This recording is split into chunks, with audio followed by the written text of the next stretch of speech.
So hello everyone, welcome to the new video. आज हम लोग देखने वाले हैं क्लास 10th के लिए मोस्ट वीवीआई मेथड माना जाता है, वो है विलोपन विधि।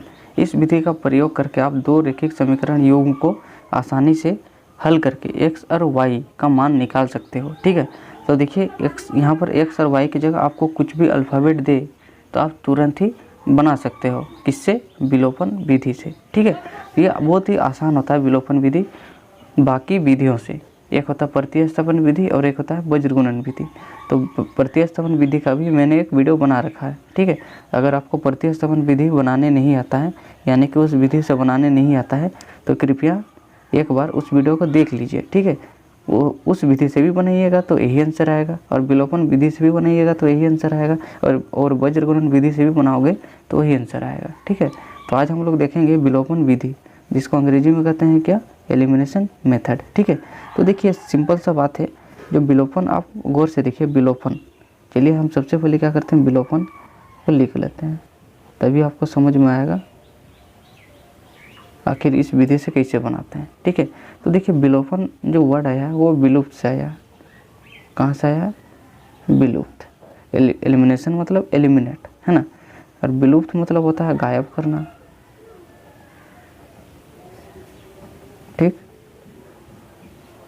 ठीक है, विलोपन जो आया है वो कहाँ से आया? विलुप्त से आया। विलुप्त कहाँ से? विलुप्त का मतलब होता है गायब करना।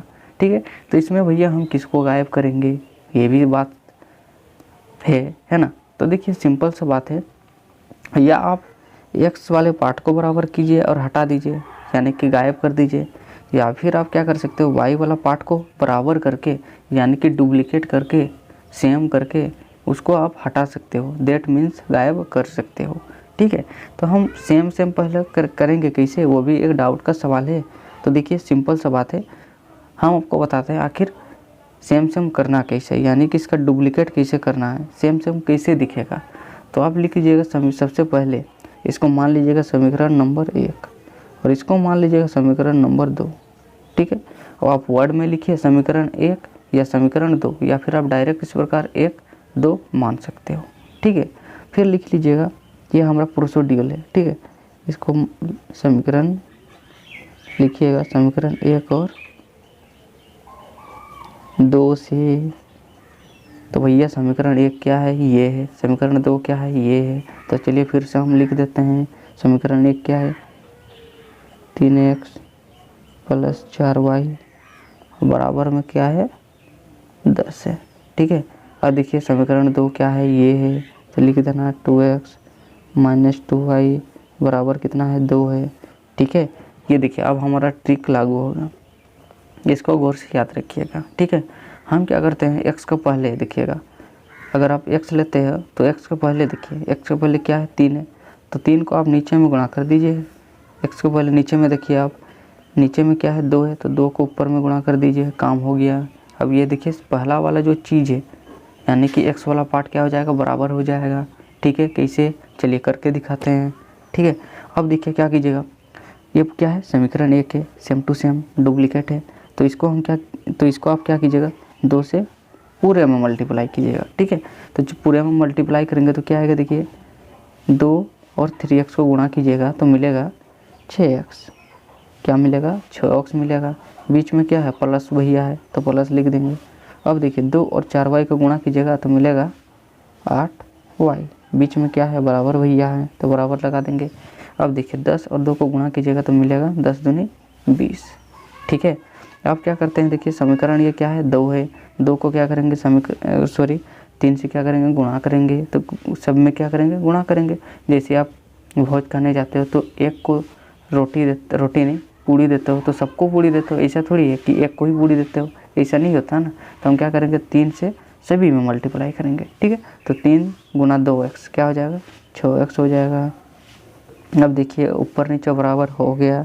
अब बीच में क्या है? माइनस वाई भैया है, तो माइनस का चिन्ह लगा देंगे। ठीक है, अब देखिए 3 और 2y में गुणा करिएगा तो मिलेगा 3 दूनी 6y हो जाएगा। ठीक है, बीच में क्या है? बराबर भैया है, तो बराबर लगा देंगे। 3 × 2 करेंगे तो मिलेगा 6। ठीक, अब देखिए, अब थोड़ा गौर से देखिए। ठीक है, अब क्या कीजिएगा, यहाँ पर नीचे एक इस प्रकार का अंडरलाइन कीजिएगा या रेखा खींच लीजिए, कहा जाए तो, देखा जाए तो। ठीक है, अब देखिए 6x बराबर हो गया, यानी कि सेम सेम हो गया, इसका डुप्लीकेट हो गया। तो अब हटाएंगे कैसे, गायब कैसे करेंगे? तो भैया मैं आपको बता दूं, ये गायब तभी होगा जब एक चीज़ क्या हो, प्लस में हो, यानी कि 6x क्या है, प्लस में है, और एक चीज़ 6x क्या है, माइनस में हो। तब ये कट के क्या आ जाएगा, 0 आएगा, या फिर इसी को लिख सकते हैं क्रॉस। ठीक है, ये कब हटेगा, एक बार प्लस में हो, एक बार माइनस में हो। तो ये दोनों में क्या है, प्लस में है, तो आप घटा दीजिए, यहाँ पर लिख दीजिएगा घटाने पर क्या हो जाता है, हट जाता है। घटाइए तो हटाइए, है ना, घटाने पर हट जाता है। तो देखिए घटाने पर क्या होता है, याद रखिएगा, साइन चेंज होता है। ठीक है, कैसे, जैसे कि देखिए इस प्रकार रहता है 2x माइनस ले लेते हैं 3x प्लस 2 रहता है। अब देखिए माइनस है, माइनस सब में गुणा करेंगे तो ये क्या हो जाएगा, बदल जाएगा। कैसे, देखिए -2x और 3x को गुणा कीजिएगा तो ये हो जाएगा 3 दूनी 6x², minus plus minus, minus plus minus, और ये 2x और 2 को गुणा कीजिएगा तो मिलेगा 4x। ठीक है, इस प्रकार से ये देखिए प्लस में था, ये माइनस हो गया, प्लस में था माइनस हो गया, ये चीज़ आया, यानी कि प्लस वाला चीज़ माइनस हो जाता है, माइनस वाला चीज़ प्लस हो जाता है। तो देखिए यहाँ पर, देखिए यहाँ पर गौर से देखिएगा, इसके आगे कुछ नहीं, मतलब प्लस भैया छिपे हैं, तो इसमें देखिए प्लस है तो ये माइनस में बदल जाएगा।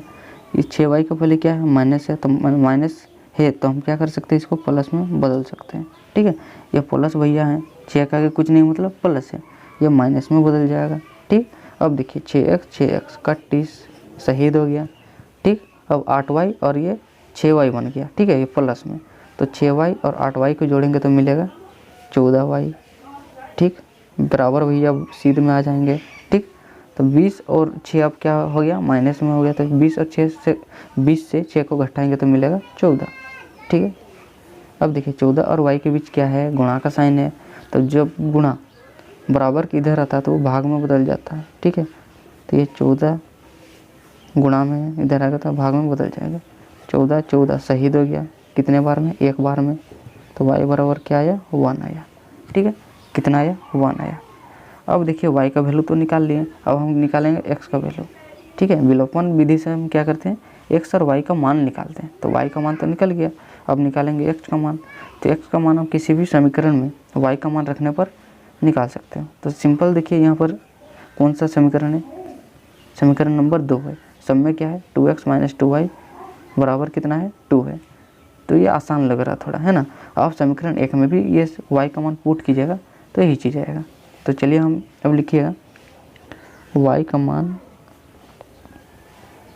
समीकरण 2 में रखने पर। ठीक है, y का मान हम क्या करेंगे, समीकरण 2 में रखेंगे। तो समीकरण 2 को पहले क्या करेंगे, लिख देंगे। तो ये हो जाएगा 2x - 2y बराबर क्या है, 2 है। ठीक है, y का मान क्या है, 1 है। तो 1 हम क्या करेंगे, y की जगह पुट करेंगे। ठीक है, अब देखिए आपको पता होगा एक लाइन में 2 बराबर चिन्ह नहीं होता, इसीलिए लिख लीजिएगा और। यहाँ पर 2x - 2 y का मान 1 गुना 1 हो जाएगा, क्योंकि 2 और y के बीच कुछ नहीं मतलब 1 छिपा है ना। अब देखिए और लगा दीजिएगा, 2x 2 गुना 1 की जगह मिलेगा 2 बराबर 2। ठीक, अब देखिए 2x बराबर किधर जाएगा, तो ये बदल जाएगा प्लस में, क्योंकि माइनस वाला चीज़ प्लस हो जाता है। ठीक, यहाँ आ जाएगा और 2x 2 और 2 4। अब देखिए फिर यह आ गया गुणा में, तो अब इसको बदल सकते हैं भाग में। ठीक, 2 गुणा में, तो ये इधर आएगा तो भाग में बदल जाएगा, कटेगा 2 कम 2, 2 दूनी 4। तो x का वैल्यू क्या आया, x का वैल्यू आया 2। ठीक, कितना आया, 2 आया। तो लिख दीजिएगा अतः x बराबर कितना, 2 एंड y बराबर कितना, 1। यही तो आपका आंसर है। x की जगह 2 और y की जगह 1 बैठाइएगा ना, ये जो समीकरण है वो संतुष्ट करेगा। ठीक है, तो आई होप आपको ये विलोपन विधि आसानी से समझ में आ गया होगा। समझ में आया तो इस भाई की मेहनत के लिए चैनल को सब्सक्राइब कर देना, वीडियो को लाइक कर देना। मिलते हैं नेक्स्ट वीडियो में।